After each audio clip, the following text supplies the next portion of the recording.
পুরবি আজকে লোকজন মানে এদিক দিয়ে আসছে, আইসা আমার তালা খুলতে বলছে, আমি তালা খুলছিলাম না।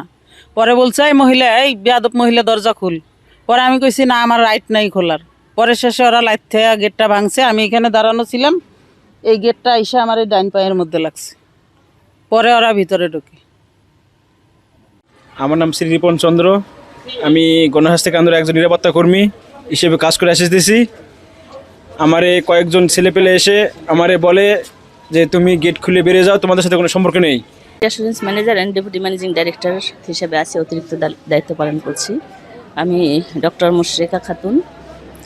আমি যেমন আজকে সকালে অফিসে এসে জানতে পারলাম যে বাইরে শুনলাম যে কিছু বাহিরের পার্সন আমাদের এখানে ঢুকে গিয়েছে কেন্দ্রে বা পিএইচএ ভবন। তারপরে 11টার দিকে আমার ডিপার্টমেন্টের একজনের ডিউটি ছিল, 11টায় শিফটিং ডিউটি। তার মাধ্যমে জানতে পারলাম যে গেটে দুইজন সন্ত্রাসী আমাদের যে সিকিউরিটি গার্ড তাকে চর থাপ্পড় মারে এবং লাঠি উঁচু করে করতে থাকে। তো সেও ডক্টর নুরুল আলম সেও প্রতিবাদ করে যে আপনারা মারধর করেন না, কি হয়েছে দেখি। তারপর আমি বাইরে আসি, আমরা সমস্ত কর্মীরা জানতে পারে যখন যে এখানে আমাদের সিকিউরিটি গার্ডকে মারছে বা ওখানে সিসি ক্যামেরা ওটা ভেঙে ফেলছে, তখন আমাদের সমস্ত কর্মীরা যে যেভাবে আছে, কেউ ওষুধ প্রসেস করছিল, কেউ ট্যাবলেট তৈরি করছিল, কেউ ইনজেকশন ফিলিং করছিল। অনেক গুরুত্বপূর্ণ কাজ হচ্ছিল, যেখানে ডিপার্টমেন্টগুলো থেকে আসারই কোনো নাই।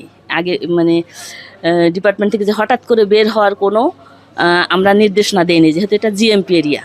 কিন্তু কর্মীরা আমাদের কোনো বাদ নিয়ম কানুন সব ভেঙে ওরা যে যে অবস্থায় ছিল সেই পোশাকেই তারা সব দৌড়ে মাঠে নেমে আসে প্রতিষ্ঠান রক্ষার জন্য। তারা আক্রমণ করছে, তারা কারা? তারা কারা এটা যারা প্রত্যক্ষদর্শী তারা বলতে পারবে। আমি যেহেতু প্রত্যক্ষদর্শী না, তো প্রত্যক্ষদর্শী যারা আছে তারা বলবে। তবে আমি এখন বের হয়ে যেটা দেখলাম, আমাদের যে একটা গাড়ি সেটা ভাঙচুর হয়েছে, গাড়ির সম্পূর্ণ গ্লাস, ওটা আপনারা যদি করতে পারেন, ক্যামেরায় বন্দি করতে পারেন, গাড়ির সম্পূর্ণ গ্লাস ভেঙে ফেলছে এবং সিসি ক্যামেরা এইটুকু। আর আপনারা আর যদি কেউ কিছু দেখে থাকেন বলেন। কি ঘটনা ঘটছিল বলেন? আমরা তো শুনছি যে আমাদের এখানে হামলা দিয়েছে, আমাদের ভিতরে খবর গেছে, আমাদের একটা সংকেত আছে।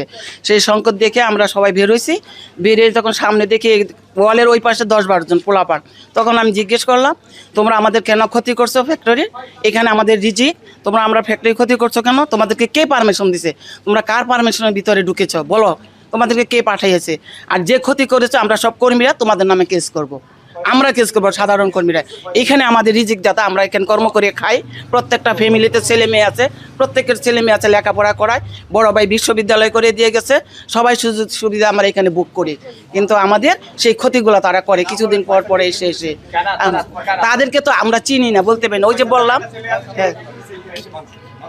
কে পাঠাইছে বললাম, তোমরা কার নির্দেশে ঢুকছো, কার নির্দেশে আইসা আমাদেরকে ক্ষতি করছো, সিসি ক্যামেরাটা ভেঙেছ, সেটা তো তারা বলে না।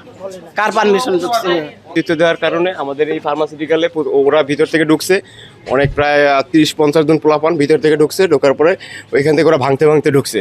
পিছন গেট থেকে সিসি ক্যামেরা ভাঙছে, প্লাস এখানে দুটো গাড়ি ছিল, গাড়ির গ্লাস এগুলো সম্পূর্ণটা ভাঙছে। ভাঙার পরে এই আমাদের এই গেটে আসছে, এই গেটে আসার পরে কিছু এই গেটে আসার পরে আমাদের সিকিউরিটি গার্ডে মারছে, প্লাস আবার কতগুলো ক্যামেরা ভাঙচুর করছে। এবং আমাদের উপরে যে আমাদের অফিস, যে মেইন যে অফিস, সে হলো, আমরা তার নাম জানি না, তবে শুনছি যে ফয়সালের নেতৃত্বে এগুলা ভাঙা হয়েছে।